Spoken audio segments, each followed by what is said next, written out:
Professor ने कहा कि रैमसे टू ने सेदी से सिंहासन विरासत में लेने के बाद 2 साल से भी कम समय में ही मृत्यु हो गई उसकी पूरी जिंदगी में केवल 3 पत्नियां थीं, प्रिंसेस मैटेट ऑफ लूटी और प्रीस्टेस।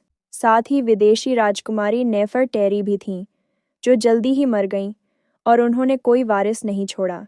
बारिश वाली सड़कों पर आइवी ने किसी की भी नज़र की परवाह किए बिना सीधा लाइब्रेरी की तरफ दौड़ लगाई। उसे यकीन ही नहीं हो रहा था कि प्रोफेसर ने अब भी क्या कहा। साथ ही उसके दिल में एक अजीब सी बेचैनी थी। उसने रैमसे टू का इतिहास खंगालना शुरू किया। पुराने रिकॉर्ड्स बिल्कुल उसकी उन भूली बिसरी यादों से मिलते जुलते थे। इतिहास की किताबों में लिखा था कि अगर रैमसे दो इतनी जल्दी नहीं मरता तो वो अपने मशहूर रैमसे एक से भी ज़्यादा बड़ा नाम बना लेता। अपनी छोटी सी जिंदगी में उसने बहुत सारे मंदिर बनवाए थे और जहाँ जहाँ उसकी मूर्तियाँ मिलीं वहाँ उसकी सबसे प्यारी पत्नी नेफरटेरी की तस्वीर भी बनी थी। दीवारों पर बने चित्रों में रैमसे आई की उसके लिए गहरी तड़प साफ दिखती थी। लेकिन ऐतिहासिक रिकॉर्ड्स में आगे कुछ नहीं लिखा था। सारी जानकारी एक पल में मिट जाने वाले फूल जैसी छोटी थी। एक के बाद एक डराने वाले सच आइवी के सामने आते गए। आखिर उसे एहसास हुआ कि बिफू असल में रैमसे आई ही था। लेकिन आइवी की लापरवाह मिस्र यात्रा ने इतिहास को पूरी तरह बदल दिया था। आइवी सोच भी नहीं पा रही थी कि उसके जाने के बाद क्या हुआ होगा। आज उसे ये चौंकाने वाला सच पता चला। बिफू दरअसल मशहूर रैमसे दो ही था, जिसे करीब 90 साल तक जिंदा रहना चाहिए था।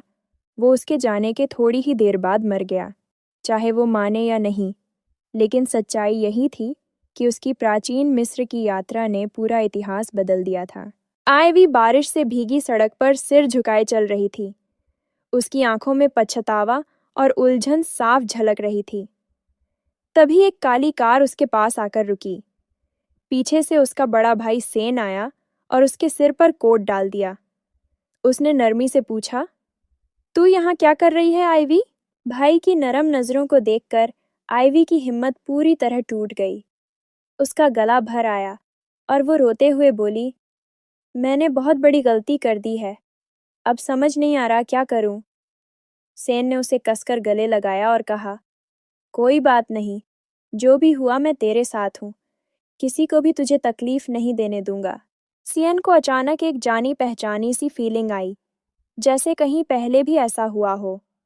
उसे लगा कि उसने आइवी से कभी वादा किया था कि वो हमेशा उसकी हिफाजत करेगा।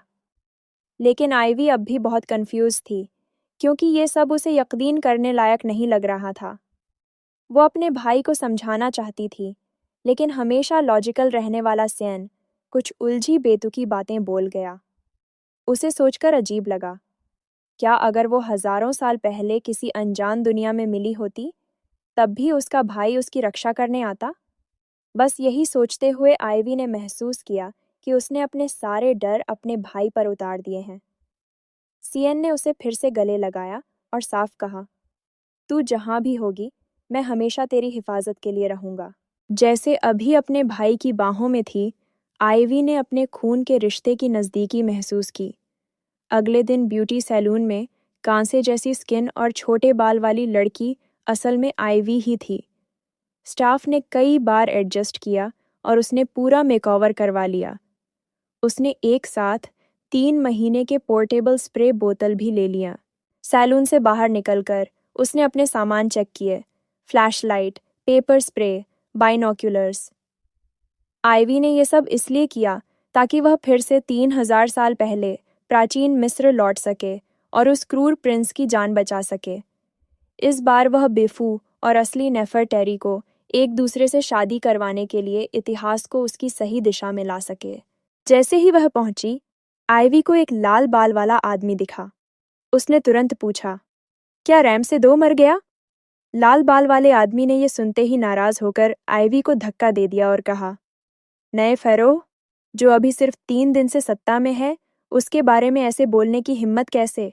जानकर कि वे अभी भी जिंदा हैं, आइवी के दिल को तुरंत राहत मिली। लाल बाल वाले आदमी का नाम बद्रू था और वह पास के गांव के मुखिया का बेटा था। उसने आइवी को जैसे विदेशी देखा और पूछा कि वह यहाँ क्यों आई है। आयवी ने झूठा नाम नहीं दिया। उसने अपना नाम आयवी बताया और अपना पता इंग्लैंड में भी सच सच बता दिया। असल में ये सब उतना ज़रूरी नहीं था। असली बात ये थी कि उसे सेकंड दर सेकंड बिफू को ढूंढने के लिए जल्दी थी। लेकिन ये गीज़ा था जो मिस्र और लीबिया की सीमा पर था। खैर, आयवी की किस्मत सही समय पर साथ थी। वायदा नज़दीकी मेम्फिस पैलेस में था, यहाँ से लगभग 10 दिन की दूरी पर। खैर, बदरू भी अपने भाई को ढूंढने मेम्फिस जा रहा था। उसने सोचा कि आइवी को साथ ले जाना ठीक रहेगा। रास्ते में आइवी ने लाल बाल वाले आदमी से नेफरटेरी के बारे में पूछा।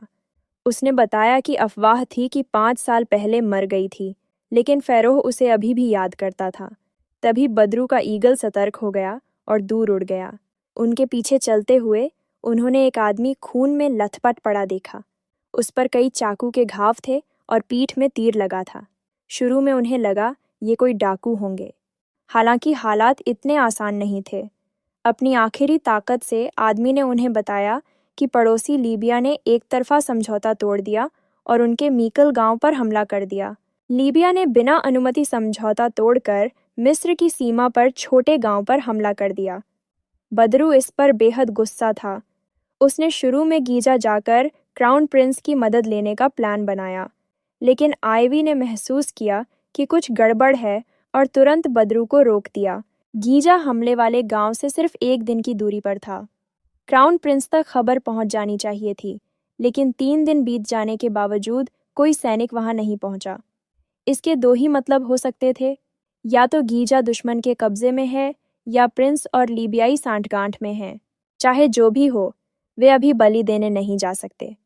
लेकिन आइवी ने बदरू को भरोसा दिलाया कि घबराने की ज़रूरत नहीं है, उनके पास अभी भी रास्ता है। आइवी ने बदरू से कहा कि वह अपने ईगल से मेम्फिस में अपने भाई को ढूंढे और जोर देकर कहा कि सैनिक ही मदद भेज सकते हैं, फ़ैरोह खुद नहीं जा सकता। आइवी ने अपने बैग से एक पेन और कागज़ फेंका। बदरू के पास उन्हें ध्यान से देखने का समय नहीं था और आइवी ने उसे जल्दी से पत्र लिखने के लिए कहा। उन्हें तुरंत गांव लौटना था, क्योंकि किसी भी संकट में बिफू की जान खतरे में पड़ सकती थी। आइवी ने खुद को याद दिलाया कि बिफू को बचाने में वह किसी भी तरह लापरवाह नहीं हो सकती। मेम्फिस पैलेस नील नदी के निचले हिस्से में लोअर इजिप्ट का सबसे महत्वपूर्ण शहर था। यहाँ हर फ़ैरोह आता और ठहरता था। नए नियुक्त बिफू भी इससे अलग नहीं था। इस समय बदरू का ईगल यहाँ पहुंचा और एक आदमी के हाथ पर उतर गया। वह कोई और नहीं बल्कि हमारा पुराना परिचित मोंटिस था, जो बदरू का बड़ा भाई भी था। बदरू का भेजा हुआ नोट पढ़ते ही मोंटिस का चेहरा पूरी तरह बदल गया और उसने तुरंत अपने नौकर को अपना कोट लाने का आदेश दिया। सीन बदलता है। अब हम फ़ैरोह के कमरे में हैं। मोंटिस बहुत बेचैन था और कमरे के बाहर चिंतित होकर इंतजार कर रहा था, क्योंकि अंदर एक बेहद निजी लम्हा चल रहा था। वो औरत शर्माते हुए बोली कि वह फिर से अपने राजा की सेवा करना चाहती है, लेकिन बिफू ने ठंडे अंदाज में कहा, अपना इनाम लो और तुरंत निकल जाओ। उसने चेतावनी दी कि दोबारा ऐसी गुस्ताखी की तो सज़ा मौत होगी। उस लड़की ने अफवाहों की सच्चाई खुद महसूस की। नया फ़ैरोह वाकई बेहद आकर्षक था, जिसकी एक झलक पर मिस्र की हर लड़की दीवानी थी। हालांकि उसकी औरतों में दिलचस्पी की काफ़ी चर्चा थी। मिस्र की हर लड़की उसके नज़दीक आने का सपना देखती थी, लेकिन जिन लड़कियों को उसका साथ मिला, उनमें से कोई भी रानी नहीं बनी। कुछ तो इस ख्वाब में रह गईं और कुछ रहस्यमयी मौत का शिकार हो गईं। बिफू ने उस लड़की को किनारे फेंका और बाहर निकल आया। बाहर मोंटेज बेचैनी से खड़ा था। जैसे ही उसने कहा कि उसके पास कुछ ज़रूरी सैन्य खबर है, बिफू को तुरंत समझ आ गया कि बात लीबियाई हमले की है। उसे ये भी अंदाज़ा हो गया कि गीजा ने अब तक सैनिक नहीं भेजे। मगर बिफू तनिक भी परेशान नहीं हुआ, बल्कि हल्की मुस्कान के साथ बोला, क्योंकि उसे पता था कि उसका भाई राजा आखिर में उसके खिलाफ हो जाएगा। मोंटिस ने कभी सोचा भी नहीं था कि बिफू पहले से ही सब कुछ भांप चुका होगा। ऊपर से उसका मजबूत शरीर और हैंडसम चेहरा देखकर मेनस जैसा आदमी भी थोड़ा असहज हो जाएगा। लाल बालों वाले आदमी को हैरानी हुई। क्या बिफू को भी ये बात पता थी? क्या दुश्मन की फौज अब यहाँ तक पहुँच चुकी है? मोंटिस ने कहा, ऐसा नहीं है। दरअसल उसके भाई ने बाज के जरिए खबर भेजी है कि गीजा वाला इलाका शायद बगावत कर चुका है और अब उनका लीबिया से गठबंधन हो गया है। इस बार ये कोई साधारण बॉर्डर झड़प नहीं है। बदरू ने फौरन मदद भेजने की गुजारिश की थी, लेकिन खत में साफ लिखा था, फ़ैरोह खुद सेना की अगुवाई न करे। जिस तरीके से खत लिखा गया था, उसे पढ़कर बिफू को शक हुआ। क्या ये सच में मोंटिस के छोटे भाई ने लिखा है? बिफू ने वो अजीब सा नोट मांगा, जिस पर लिखा था, याद रखना, बिफू को बाहर मत जाने देना। बिफू हल्के से मुस्कुराया और बोला, मोंटिस, तुम्हारा भाई कुछ ज्यादा ही निडर नहीं है क्या? उसकी आंखों में एक खतरनाक सी चमक थी, लेकिन चेहरे पर हल्की सी उत्तेजना भी थी। मोंटिस को लगा कि राजा गुस्से में है, तो उसने तुरंत अपने छोटे भाई के लिए माफी मांगी और खुद इस अभियान को संभालने का मौका मांगा। बिफू ने हंसते हुए कहा, तेरा भाई इतना बहादुर और समझदार है, दुश्मन को कुछ दिन रोकना उसके लिए कोई बड़ी बात नहीं होगी। मोंटिस अभी सोच ही रहा था कि बिफू अचानक गंभीर हो गया और बोला कि वह खुद सैनिकों की छोटी टुकड़ी लेकर वहां जाएगा, जबकि मोंटिस को यहीं रहने का आदेश दिया गया। उसे शक था कि जल्द ही मेम्फिस में कोई बगावत या हमला हो सकता है, इसलिए उसने अपनी सबसे मजबूत सेना मेम्फिस में ही छोड़ने का फैसला किया। तभी मोंटिस को समझ आया कि गांव पर हुआ हमला बस एक चाल थी, लेकिन ऐसा करने से बिफू खुद बहुत बड़े खतरे में पड़ जाएगा। क्या बिफू डर नहीं रहा कि मैं भी इस मौके पर बगावत कर सकता हूँ? पर जब बिफू मुड़ा और जाने लगा तो उसने बस इतना कहा, इस बात को गुप्त रखना, किसी को मत बताना। मोंटिस ने कभी नहीं सोचा था कि राजा उस पर इतना भरोसा करेगा, जबकि वो खुद अपने ऊपर शक कर रहा था कि कहीं वह बिफू को धोखा न दे दे। वो तुरंत घुटनों पर झुक गया और कसम खाई कि वह मेम्फिस की हिफाजत करेगा और राजा की जीत का इंतजार करेगा। आइवी ने अपने खत में लिखा था कि फ़ैरोह को जंग पर नहीं जाने देना चाहिए, लेकिन नोट पढ़ने के बाद बिफू ने, चाहे जिज्ञासा हो या जोश, खुद सेना लेकर निकलने का फैसला किया। इस बीच आइवी और बदरू तेजी से हमले वाले गांव की ओर बढ़ रहे थे। आइवी बेताबी से पानी पी रही थी और साथ ही बदरू की स्थिति की कहानी सुन रही थी। गीजा भूमसागर के इलाके में है और कई देशों की सीमा से लगा हुआ है। यहाँ के लोगों तक यात्रियों और व्यापारियों ने तरह तरह का सामान पहुँचाया है। इसके उलट लीबियाई सीमा के लोग गरीबी और भूख में जीते हैं। भले ही शांति की संधि हो चुकी है, मिस्र अभी पुराने और नए राजवंश के बीच बदल रहा है। मतलब सबसे अस्थिर टाइम है।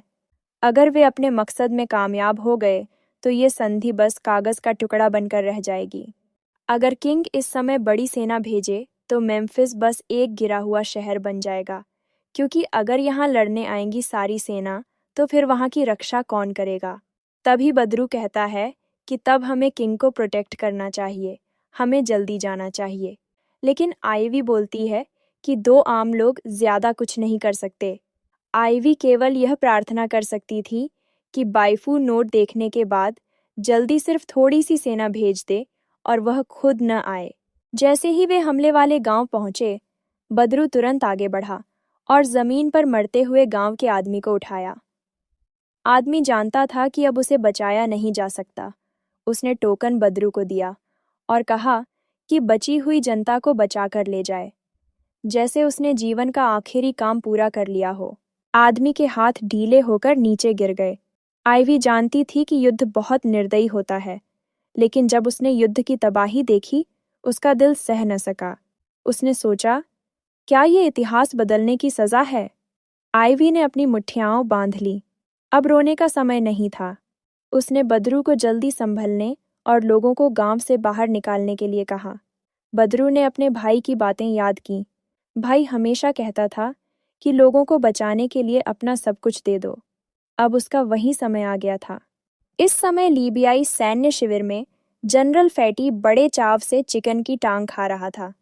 वह पहले ही सोच रहा था कि अगर वह जीत गया तो वह खुद फ़ैरोह से राजकुमारी का हाथ मांगेगा और लीबिया के शीर्ष जनरल बनने का पद भी उसके हाथ में आएगा। लेकिन उसी समय उसका एक आदमी आया और रिपोर्ट दी कि पास के गांव के लोग सुरक्षित बाहर निकल गए हैं। जनरल फैटी थोड़ा हैरान हुआ। उनको सुरक्षित बाहर किसने निकाला? चलो देखते हैं।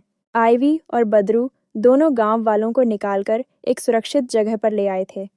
तभी फैटी बाहर आया और देखा कि ये गांव वाले कैसे सुरक्षित जगह पर जा रहे हैं।